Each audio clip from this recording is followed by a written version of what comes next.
అంటే బీజేపీ నాయకులు మాట్లాడితే అంటే ఎంత విడ్డూరంగా మాట్లాడుతున్నారో అనేది మనకు ఒకసారి చాలా స్పష్టంగా అర్థమైంది. బహుశా వాళ్ళు తెలిసి మాట్లాడుతున్నారో లేదా తెలియజే అంటే బీజేపీల పార్టీలో ఉన్నాం కాబట్టికే మా తప్పులు ఎక్కడ బయటపడతాయో దాన్ని ఎట్లా పార్టీ ప్రతినిధిగా మేము సమర్థించుకోవాలని చాలా గొప్పగా ప్రయత్నం చేస్తున్నారు బీజేపీ పార్టీని సమర్థించడం కోసం. ఎంత దుర్మార్గంగా మాట్లాడుతున్నారు అంటే ఇవాళ 12 సంవత్సరాలు నరేంద్ర మోడీ ప్రధాని అయిన తర్వాత ఈ దేశంలో ఏం జరుగుతుందో చూస్తలేమా? ఇవాళ రాజ్యాంగాన్ని మారుతామని చెప్పింది బీజేపీ నాయకులు కాదా? ఇదే రాజ్యాంగం మీద దాడి చేసింది బీజేపీ నాయకులు కాదా? ఇవాళ దేశంలో ఎలక్ట్ అయిన ప్రజా ప్రభుత్వాలని, కాంగ్రెస్ ప్రభుత్వాలని కర్ణాటక, మణిపూరు, గోవా, మధ్యప్రదేశ్, మహారాష్ట్రలో షిండేలని ఎగదోసి ప్రభుత్వాలను డే లైట్ లో మర్డర్ చేసింది బీజేపీ కాదా? ఇవాళ బీజేపీ ఏ విధంగా ప్రతిపక్ష పార్టీలను, ప్రాంతీయ పార్టీల మీద కేసులు పెట్టి వేధింపులు చేసి న్యాయ వ్యవస్థలని, చివరకు ఎలక్షన్ కమిషన్ ని, అదే విధంగా ఈడీని, సిబిఐని తన చెప్పు చేతుల్లో పెట్టుకొని ప్రతిపక్షాలని ఏ విధంగా హింసిస్తుందో మనం చూస్తలేమా? ఇవాళ మీరు ఎంత దుర్మార్గంగా మాట్లాడుతున్నారు. అసలు వీళ్ళు ఏదో రాజ్యాంగం కాంగ్రెస్ పార్టీ రాజ్యాంగాన్ని 70 ఏళ్లు రక్షించింది. మీ 12 ఏళ్లలో రాజ్యాంగాన్ని అవమానపరుస్తున్నారు. అంబేద్కర్ కు అవమానం జరుగుతుంది, రాజ్యాంగం మారుస్తామని చెప్పింది మీరు కాదా? ఈ దేశంలో మనధర్మ శాస్త్రం నడవాలంటుంది మీరు కాదా? మేము డాక్టర్ బాబాసాహెబ్ అంబేద్కర్ రాసిన భారత రాజ్యాంగం ప్రకారం మేము నడుచుకుంటున్నాం.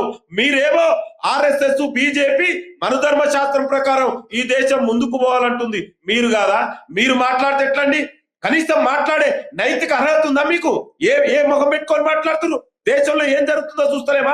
ఇవాళ దేశ సార్వభౌమత్వాన్ని, ఇండియన్ సావర్నిటీని అమెరికా కాళ్ళ దగ్గర పెట్టింది బీజేపీ ఈ ప్రభుత్వం కాదా? నరేంద్ర మోడీ కాదా? ఎక్కడ ఆయిల్ కొనాలో, ఎక్కడ ఏం చేయాలో కూడా డిసైడ్ చేసేది అమెరికా కాదా? మరి నరేంద్ర మోడీ ఉన్నది ఎందుకండి? ఈ దేశ ప్రజలు ఎన్నుకుంది ప్రధానమంత్రి నరేంద్ర మోడీనా, అమెరికా అధ్యక్షుడు ట్రంప్నా? కనీసం దేశ సార్వభౌమత్వాన్ని కూడా కాపాడలేని దౌర్భాగ్య స్థితిలో ఈ బీజేపీ నరేంద్ర మోడీ ప్రభుత్వం ఉంది.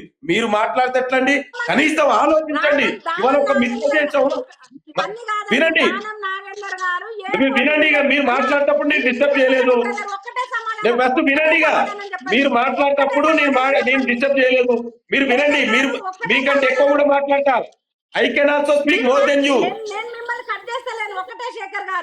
నేను చెప్తా, దాని గురించి చెప్తా.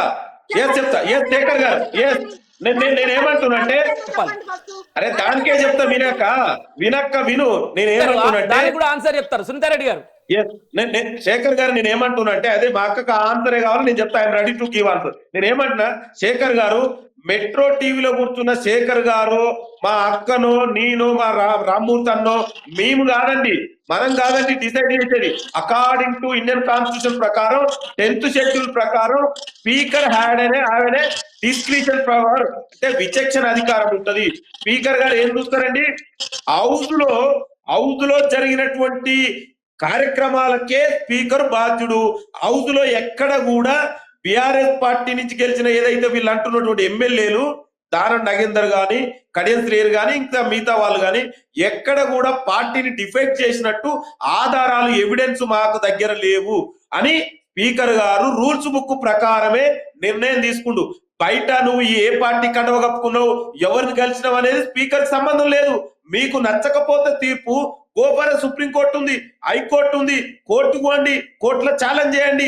అంతే తప్ప స్పీకర్ ని ఇష్టం ఉన్నట్టు అవమానం చేస్తాం మీరు. ఇప్పుడు మరి వీళ్ళు ఇన్ని మాట్లాడుతున్నారే, ఇదే స్పీకరు లోక్సభలో మరి వీళ్ళు ఏం చెప్పారు?